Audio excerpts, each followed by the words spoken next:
আসসালামু আলাইকুম দর্শক, সবাই কেমন আছেন? আশা করি আলহামদুলিল্লাহ ভালো আছেন।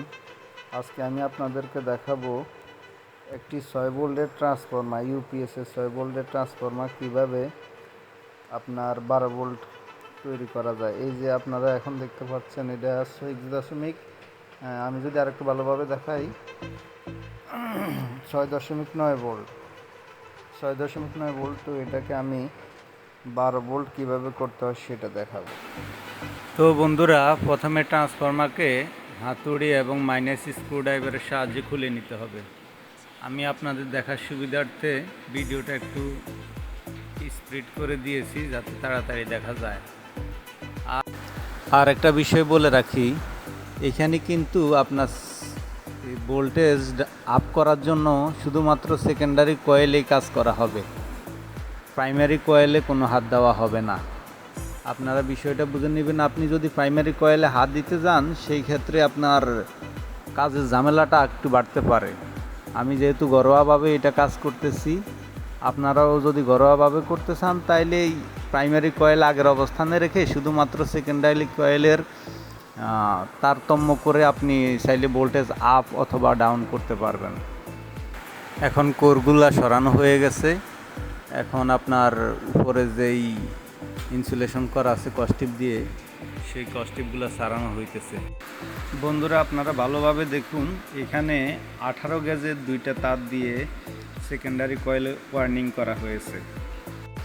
এখন আমি এই তারগুলা একটা ক্যানের মধ্যে পেঁচিয়ে নিয়েছি। দেখেন, তারগুলা কিন্তু ডাবল, মানে একটা তারকে 2টা করে মোড়ানো হয়েছে। তো আমি ক্যামেরার আড়ালে এই তারগুলাকে সিঙ্গেল করে নিয়েছি, 2টা তার আলাদা করে সিঙ্গেল করে নিয়েছি। আর যে ববিনটি আছে ওই ববিনের মধ্যে মাঝখানটা পেঁচিয়ে নিতেছি, যাতে আপনার সেকেন্ডারি কয়েল এবং প্রাইমারি কয়েল অ্যাটাচ না করতে পারে। এখন ওই ট্রান্সফরমার কেবলকেই সিঙ্গেল করার পর আমি সিঙ্গেল তারটা আপনার পেঁচিয়ে নিতেছি। এইখানে আপনার প্যাচ সংখ্যা আমি হিসেব করি নাই, আপনারা চাইলে হিসেব করেও নিতে পারেন। যেহেতু আগে 2টে দিয়ে 6 ভোল্ট ছিল, সেহেতু আমি যদি সিঙ্গেল করি 6 দুগুণে 12 ভোল্ট অটোমেটিক হয়ে যাবে, যার কারণে আমি প্যাচ সংখ্যা হিসেব করতেছি না। আপনারা যদি 12 ভোল্টের জায়গায় 15 ভোল্ট বা এর চাইতে কম বেশি করতে চান, সেক্ষেত্রে আপনারা আলাদা দোকান থেকে তার কিনে নিয়ে এসে যত আপনার প্যাচ সংখ্যা বেশি দিবেন ততই আপনার ভোল্টেজ বাড়বে, এবং যত আপনার তারের গ্যাস মোটা দিবেন তত অ্যাম্পিয়ার বাড়বে। ওইটা হিসেব করে আপনার অ্যাম্পিয়ার বেশি দরকার হলে তারটা মোটা দিবেন, আর ভোল্টেজ বেশি দরকার হলে প্যাচ সংখ্যা বেশি দিবেন, আর তারটা চিকন দিবেন, তাইলে আপনার ভোল্ট বাড়বে।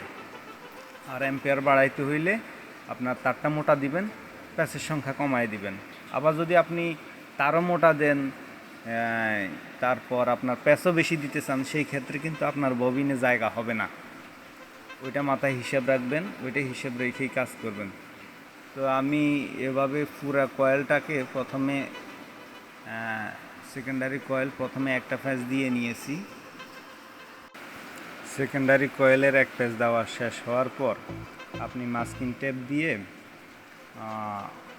ওই কয়েলের উপর আবার সুন্দর করে সোজা করে মাস্কিং টেপ পেঁচিয়ে নেবেন, যাতে এর উপরের কয়েলের সাথে আগের কয়েলের কোনো যোগাযোগ বা সংঘর্ষ না হয়।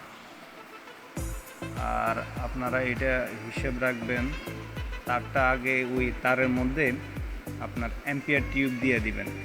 অ্যাম্পিয়ার টিউব দিয়ে দিলে তার আর লিকেজ হওয়ার বা শর্ট সার্কিট হওয়ার সম্ভাবনা থাকবে না। ভালো করে 2-3 পেজ দিয়ে নেবেন। এখন আমি যেই 2টা কেবল পাইছিলাম, ওই 2টা কেবলের মধ্যে সিঙ্গেল একটা কেবল পেঁচানো শেষ হয়ে গিয়েছে। একটা কেবল পেঁচানো শেষ হওয়ার পর আপনার মাস্কিং টেপ দিয়ে নিতেছি। এখন আরেকটা কেবল যেটা আছে ওটার সাথে আগেরটা অ্যাটাচ করে মাঝখানের একটা কানেক্টর বাইর করলাম, যেটা হচ্ছে আপনার 606। প্রথমে 6 ভোল্ট, মাঝখানে 2টা মিলাইয়া আর পাশের একটা নিলে আপনি 6 ভোল্ট পাইবেন। এই 606 ওই 2টা অ্যাডজাস্ট করে বাইর করছি। আবার আপনার আরেকটা বাইর হবে, যেটা আরেকটা 6। মাঝখানেরটা ধরে ডাইনে ধরলে আপনি 6 ভোল্ট পাবেন, বামে ধরলেও 6 ভোল্ট পাবেন। আর যদি দুই প্রান্তের দুইটা ধরেন তাই সেই ক্ষেত্রে আপনি 12 ভোল্ট পাবেন। এখন দ্বিতীয়টা পেঁচানো হইতেছে, আপনাদের দেখার সুবিধার্থে আমি একটু তাড়াতাড়ি করে দিতেছি। প্যাচগুলো দেওয়ার সময় খেয়াল করবেন যাতে একটা কেবলের সাথে একটা কেবল একবারে পাশাপাশি থাকে, একটার উপরে যাতে একটা কেবল না পড়ে যায়। দেখুন আমার কানেকশন করা শেষ, আমি সম্পূর্ণ লাগিয়ে ফেলেছি। এই যে দেখতেছেন, এখন দুই প্রান্তের দুইটা যদি আমি ধরি সেই ক্ষেত্রে আমার 12.79 মতো আসতেছে, এই ভোল্টেজ আসতেছে। আর আমি যদি মাঝখানেরটা ধরে দুই পাশে একটা একটা ধরি সেই ক্ষেত্রে আমার 6 ভোল্ট করে আসতেছে। তো এই হলো এটার সমাধান।